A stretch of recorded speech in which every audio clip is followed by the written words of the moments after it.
Good to see you. Hey there, Revenants. Today I was requested again for another video about a certain weapon. So the Black Saber, I was requested to show off its abilities and what it can do, where it can be useful, and how it can be developed into a pretty devastating weapon. Now, this is the only gift here that is in question. You can switch that for one-handed sword mastery if you enjoy the 20% extra damage, or if you need more Ichor during the fight, you can go for the Ichor focus because you're not getting enough from attacking with your weapon. The choice is yours. I will leave Ichor focus here for the weaker version of this fight, and so let me show you the features of the Black Greatsword. It has a very slow, repetitive 1-2 attack. Very slow. Now the question is, I need to speed that up to get the advantage over somebody in a fight, right? So in order to speed this up, we're going for time crunch, charge accelerator, charge booster, jack, and lots of damage everywhere with basically unlimited stamina. So this is a very interesting blood code, or a sword that you come across where you locate this thing, and it looks like the Executioner blade, which it's not anything like the Executioner at all. It is very different, very unique. It has a very strong charge attack, as well as just very strong attacks, overall. And we're running out of ice here, but oh well. Okay, let's just use another one. And so you'll see here that it sports very slow attacks. Okay, well, we're dead already. Let's start that over. Typically she does a little jog and then she runs away. I don't know what she was doing there, going right into the spin. That is not a typical encounter. And so most of the time when you engage with this thing, you'll notice that the charge attack walks you forward slightly. And sometimes, in the case of this fight here, it is very detrimental to your ability set, because of the fact that you can not get an accurate, consistent swing on the enemy. But we'll show you here just how powerful this thing can be. Okay, good.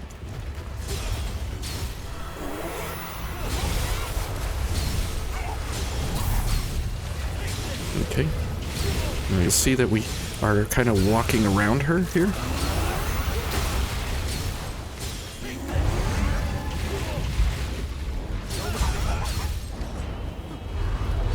Okay, back up a considerable distance here. Let's run back in.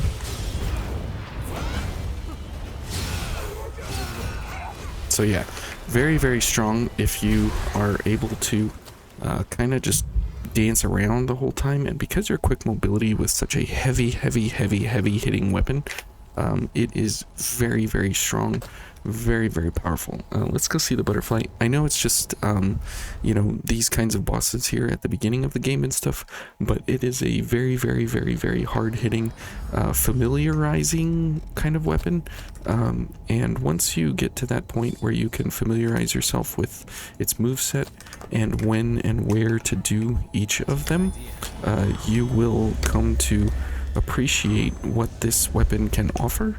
And you'll notice that most of the time we're not doing almost any regular attacks. We're either doing dodge attacks or charge attacks or something like that, because of the fact that it just takes so much effort to try and get into a good position here, that it's really none of our business to try the actual regular attacks here. Okay, and you can see there we have plenty of stamina, plenty of Ichor recovery. Okay, can't see.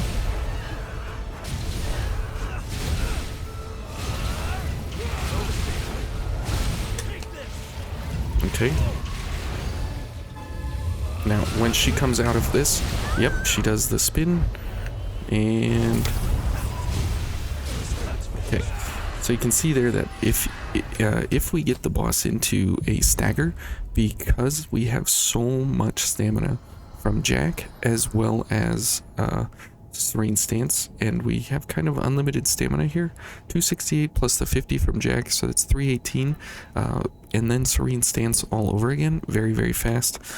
We are able to apply these charge attacks like no tomorrow. So the Gilded Hunter is exceptionally different because he does jump around all over the place. You don't really have the ability to pummel him into submission with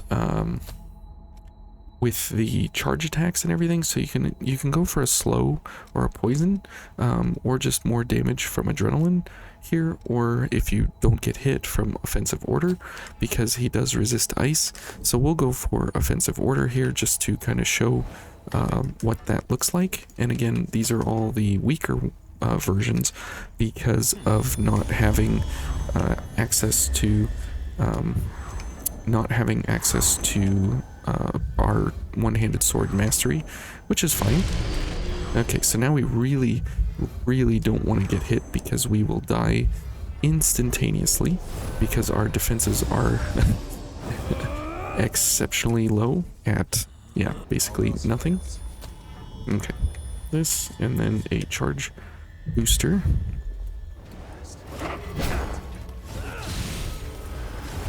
So you can see that he's going to make it difficult on us here. Okay. But we can take care of his 50,000 or almost 60,000 HP very, very, very fast there once we get him into a stagger state. So that is the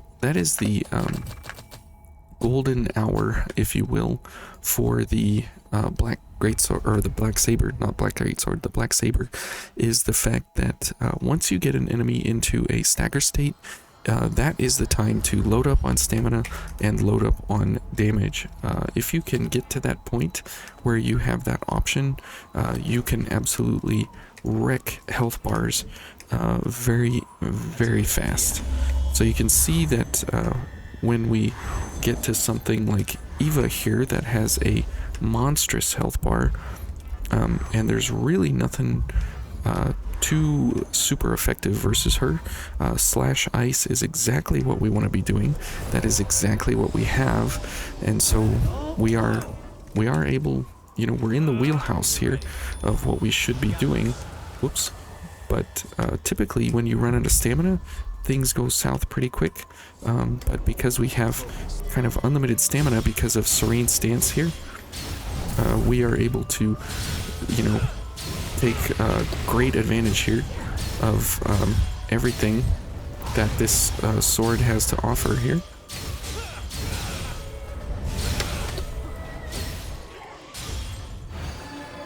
Okay. And we're at damage cap already.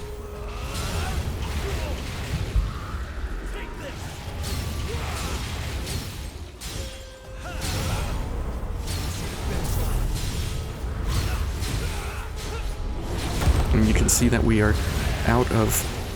Oh, we're dead. You can see that we're out of, you know... Oh, we're dead, yeah. Out of our charge, and as well as out of ice. So we lost a huge amount of damage during that point in time. Now, if we want... because we want a longer duration of damage, we can go for offensive order. You can do that. Again, you are going down in your health or your defensive stats incredibly low, so use at your own risk. But you saw that while we were running out of damage there, we could have had her very, very, very close to the end, but we instead lost out on a couple of damage attacks there because we ran out of time on our gifts. So that is something that you can keep in mind, and remember that you always need to be running Serene Stance.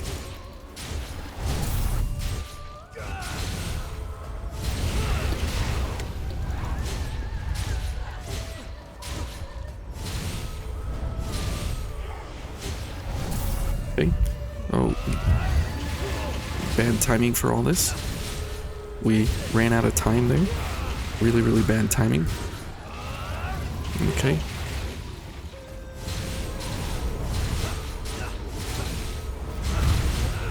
Now you always want to kind of stand to the right of the... oh, I'm dead. Yep. I did not pay attention there.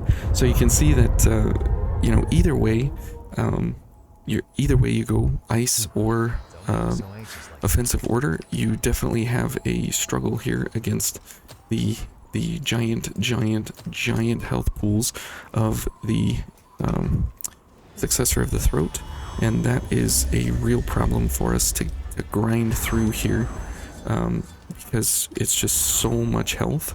It is incredibly difficult to get through, incredibly difficult. So if we delay our ice a little bit until phase 2 maybe, that will allow us to have, you know, more damage. Okay.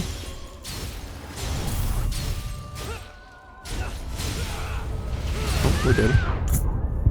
See, it's all about the timing. Yep, we're dead. And now we are leaking. Okay.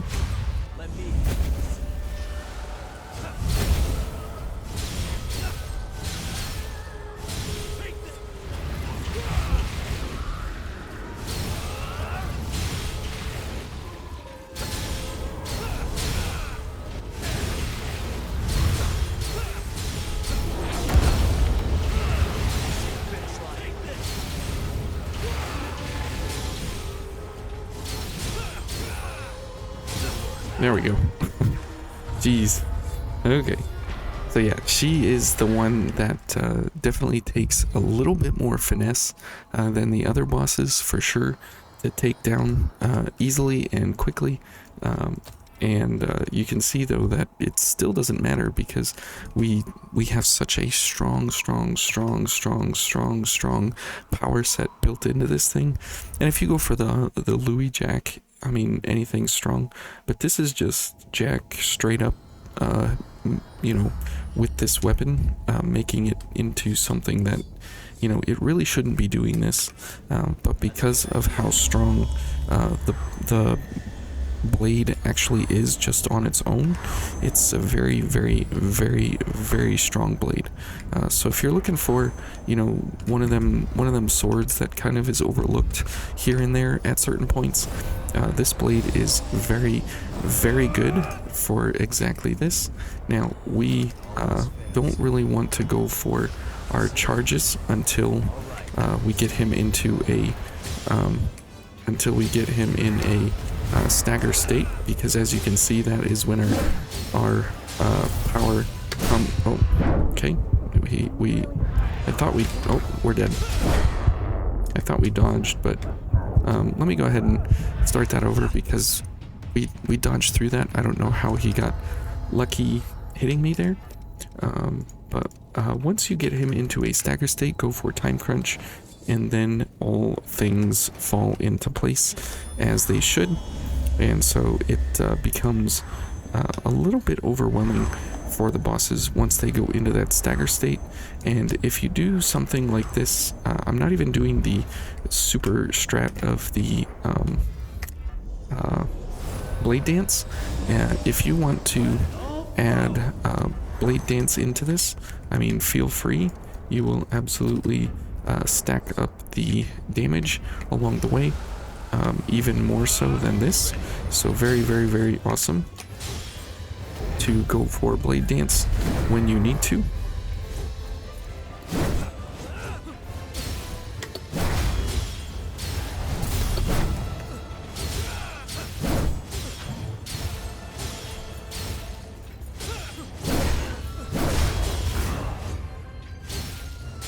Okay, so he is in transition mode now, so that means we can get ready for this.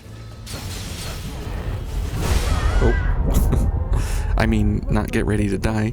He should have staggered there because he did not stagger in phase 1.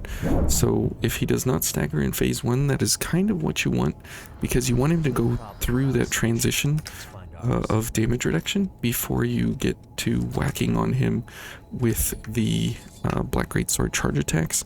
And if he doesn't transition like that, he should transition immediately after he comes out. But for whatever reason, he did not.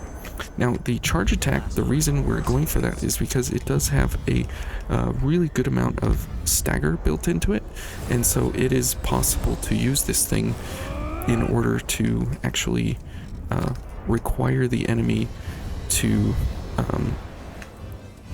you know, go into a stagger state more often than not. What? Okay. I've never been accused of dodging too far into the enemy's, you know, attack.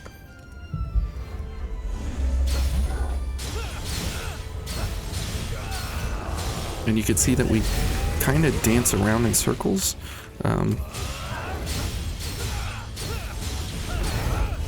What? Man, this guy, he's just not... Thanks, Jack. See ya, Jack. Okay. I don't know what his problem is today. He's just not behaving. But you can see that, like, with the Eva fight and with the others, once you get him into stagger, it's pretty much over.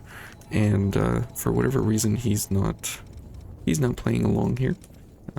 And you can force him into stagger if you want to go for the charge attacks earlier. But the objective here with him is to force him into stagger, before he actually, like after he transitions, so that way he goes into stagger right before the end of his health bar, which is pretty fast afterwards. Okay. Let's pick this up.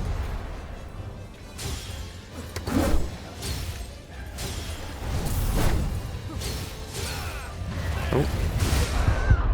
And everything is a one-shot, which is where the super difficulty of this comes in. Oh, see? We wake up and somehow he just magically is right within swiping distance of my face every single time. And that's the problem with this setup, is that the Black Greatsword, unless you are or the Black Saber, unless you are playing a Juggernaut build where you can take infinite damage, unless you're playing something like that, the weight of this sword is so heavy that you can't reliably use it and be quick mobility almost any time. Almost any time. It's really, really hard to be quick mobility with this thing. And so that is, you know, also a part of the difficulty here. So let's go for the actual damage this time. And that 20% may not seem like a lot, but when you stack it up with what we are doing here, it is an incredible amount of damage.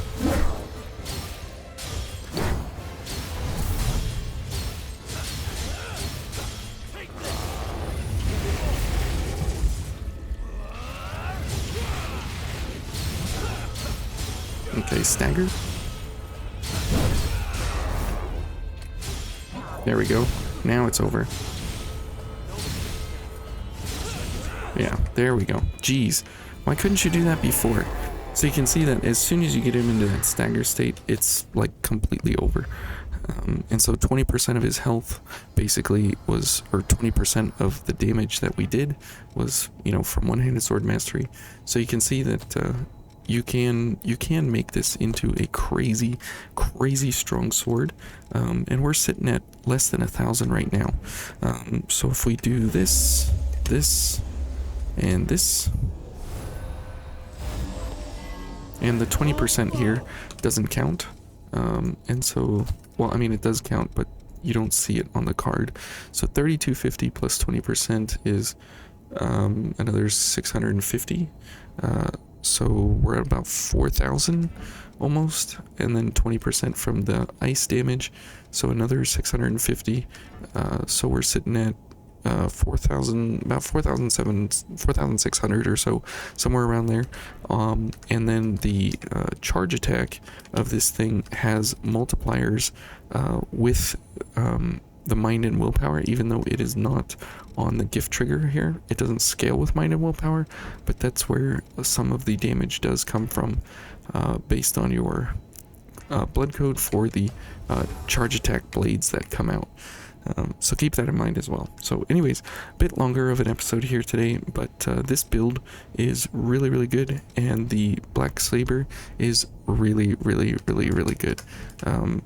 Again, anything in Code Vein that you enjoy, you can take it to crazy levels, and you can actually make whatever weapon except the concrete block to be really, really overpowered, and the Black Saber here in this demonstration is no exception. So if you're looking for a way to use the Black Saber, and this is the same for anything in the game that you want the Black Saber to do, if you want it to do invasions or just regular mobbing or whatever, you don't have to bring Jack along. You can bring Louis along, whatever, and the damage output is still,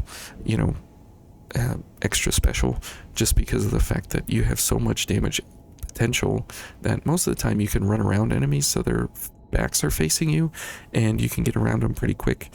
And this is where this sword actually comes in super handy, is during those kinds of engagements where you can kind of run around enemies like this, and then you can just charge attack right into their back like that, and you can lay out the damage very, very fast, very, very hard. So anyways, thank you guys for watching, and we'll see you tomorrow. Have a good one. Bye.